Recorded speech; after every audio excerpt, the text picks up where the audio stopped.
Hello, Aries. This is Mary Elizabeth with Sacred Love Tarot. Thank you so very much for turning up and tuning in. I hope this reading finds you well. This is your July 2023 tarot forecast. If you're looking for a more personal, private reading for the month of July, one that goes really in depth, I do offer those. They're 45 minutes and $65. So you can contact me through my Facebook page and private message me. So July is looking to be a very, very, very, very busy month. It seems like for everyone. All of the personal July readings that I do are really about tapping into self and letting shit go and stop using fear as an excuse to hold yourself back. So if that resonates with you, Aries, please stop using fear as an excuse to hold yourself back, and stop using fear as an excuse to continue to deal with old ways of thinking and feeling. It's unnecessary. So we have Blossoming Abundance, Storm Warning, and Third Chakra Archangel Chamuel. So you're involved in a situation here, Aries, that is keeping you from all of this abundance and prosperity, and it feels like it's really chaotic. It could involve just you, it can involve you and other people, it could involve you in a work situation, it could involve you in a personal relationship or family dynamic, but it is chaotic. And the third chakra, Archangel Chamuel, is about you using your intuition on how to get out of that to get to that. How do I step into my abundance and away from the chaos and the screaming and the yelling and the cacophony of people bitching and going on and on and on and on and on and on about shit? How do you get around that? How do you, and I think how you get around it is just not giving a shit what people think and how they feel. And I know that may sound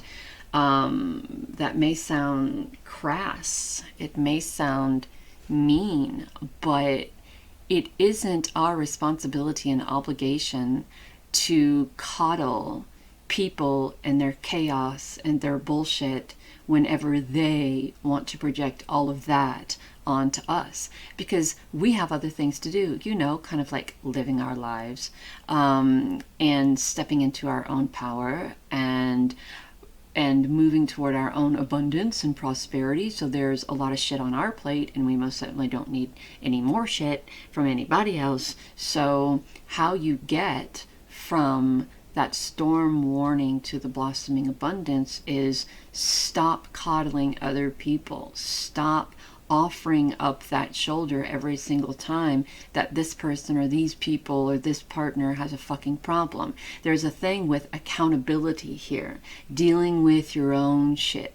And sometimes people got to deal with their own shit. And if you don't let them deal with their own shit, then you're enabling them to continue to dump shit on you. So don't be caught in the middle of other people's shit.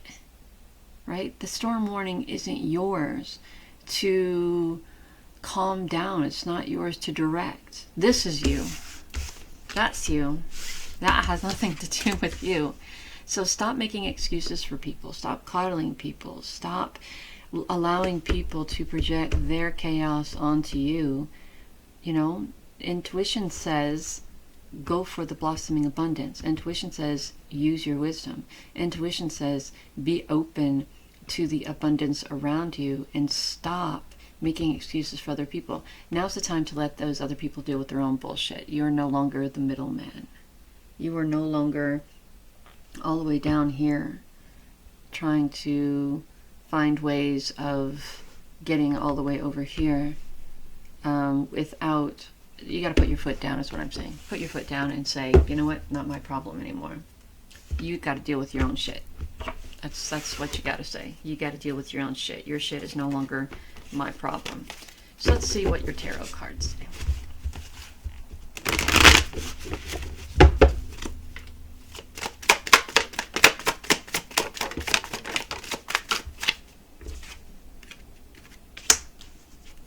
Bada boom. Bada bing. Oop. One more.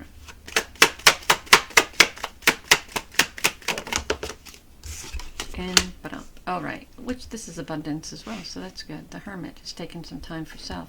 The Page of Cups is what we talked about before, looking for new ways to express yourself, looking for new ways to explore, looking for new ways to show your creativity and your abundance and your prosperity and all of these things. It's finding new ways of living and new ways of enjoying life, and not being afraid to make mistakes, not being afraid to have a do-over, not being afraid to stand in your power, and not being afraid to tell people, look, your problem isn't my problem, right? And the more you stand in this position of allowing other people's problems to become your problems, is the more it takes you away from what you're manifesting and what you're capable of.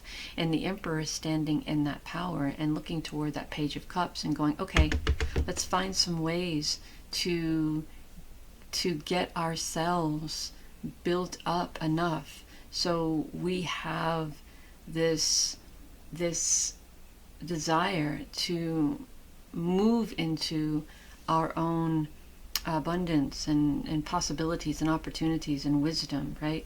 And the Hermit is about going within and asking self, how do we do that?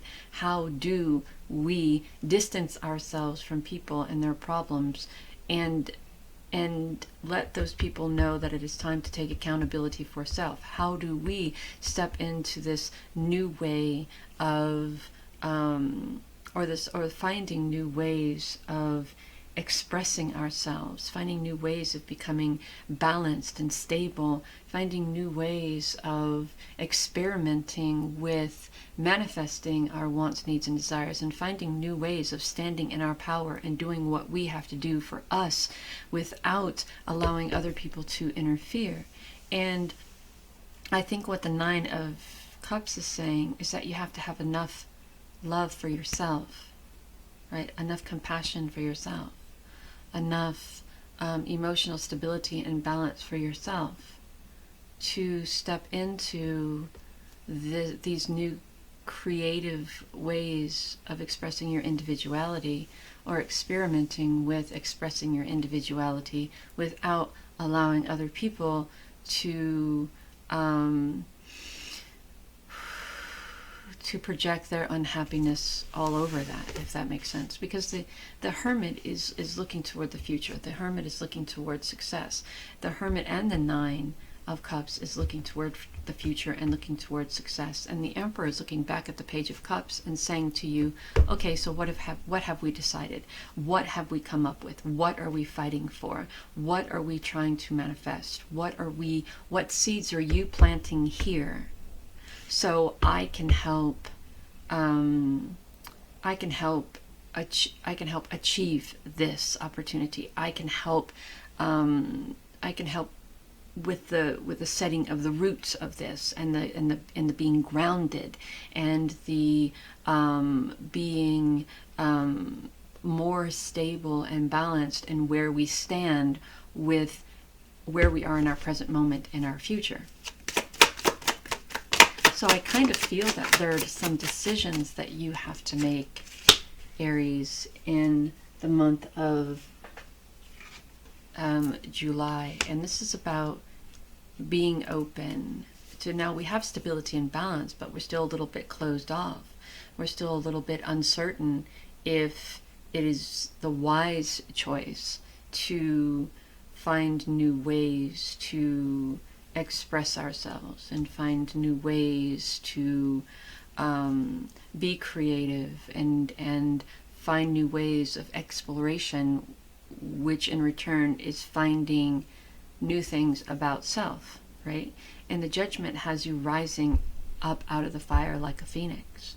It's releasing all of that old. If you look at the Death card, especially in the Crow Tarot, this is what the Death card looks like, right? It's a crow laying on the ground, and we have the crow's essence coming up out. It's a rebirth, it's a renewal, it's a transition, a transformation. There's something coming back around that you'll have one or two choices. You will either choose to do it again, and see how this works, or you will choose to let it go and recognizing or realizing that you have learned from the past and that what is being offered to you isn't and can no longer be a part of your present moment. So we have the Page of Wands, and this is bringing forth new messages, and it's something we're very passionate about. So we from the beginning of this, it was about learning new ways of expressing ourselves creatively, passionately, and we've done that with the Page of Wands. You've learned, you will learn in July new ways to express yourself passionately by releasing and letting go and being open, releasing and letting go things that may come back around from the past that hasn't been beneficial to you in a really long time. It's been laying stagnant and dormant somewhere. So it comes back around, and then you recognize this has not been beneficial to me, so I have to let this go. In order to be in a place of emotional stability and balance and go toward my future, I have to make this command decision to let this go. The Four of Pentacles could also be travel. You traveling to a different location or moving to a different location.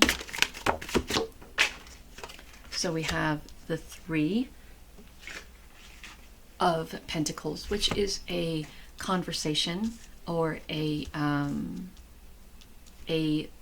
getting together with people, right? And sometimes when we have this conversation or this meeting of the minds, it's sharing ideas, right? It's not just helping, but it's also sharing ideas, sharing the wants, needs, and desires with others. And sometimes you will find people who will not be on board with your particular ideas, and nor will you be on board with them, but that's okay, because when we're together in this meeting of the minds, the good thing about it is that we can bounce ideas off of one another, and then we have the ability to say, I don't feel like I resonate, my energy doesn't resonate with that idea, or however you would say it, with your ideas. So I am not fully invested in, and if they're not fully invested in you and you're not fully invested in them, at least you've given each other enough respect to listen to what you had to say, to voice your opinions, and now you can make the decision to do what you need to do from there. And even though this is going to be completely heartbreaking, and even though when you release these people or this person or this partner or these family members or this job or whatever, because they would much rather bring chaos into your life than peace, yes, it's going to be heartbreaking. It probably has already happened. And the Three of Swords can also be a death of someone that is equally as heartbreaking, but you learn lessons from the pain that we go through. There's always a lesson through the tears, through the pain, through the uncertainty, through the insecurity, through doubt. Now, we don't want to linger there because it's a very low vibrational energy and nothing comes of it, but we can learn lessons from it. We can learn the lesson of compassion. We can learn the lesson of empathy. We can learn the lesson of learning the lesson, right? The lesson learned here is to not give people the power to control you with their emotions, with how they feel, with what they want, with what they need, with what they desire. Can you imagine someone who you call a friend coming up to you and saying, I need you to take on this burden for me, and you say no because you have other shit to deal with, and they go off on you like that, accusing you of never being there even though you've been there for them for years, accusing you of not being compassionate towards their cause, even though the reason why that you've been there for fucking years is because you were compassionate to their fucking cause. Anyway, this is about your Aries. Your July is about letting go and stepping into your own, finding yourself. So let's see what your spellcasting tarot has.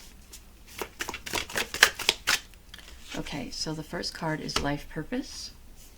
The second card is financial health. Yeah, so we have blossoming abundance here.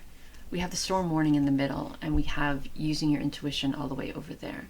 Your intuition is saying to you that this storm warning here and these people who are involved in this isn't conducive to your life purpose or your financial health. So it is overly time for you, Aries, to move past all of that chaos and move into a life to where you can stand on your own 2 feet and accountable for your actions and how you feel and what you think, as opposed to carrying the burden and being accountable for everybody else, even though they're not accountable for themselves. And you may want to set up some very healthy boundaries. So Aries, this is your July 2023 tarot forecast. Let me know what you think in the comments. Have a great and wonderful day. Take care of you and know that you're divinely guided and loved. Talk soon.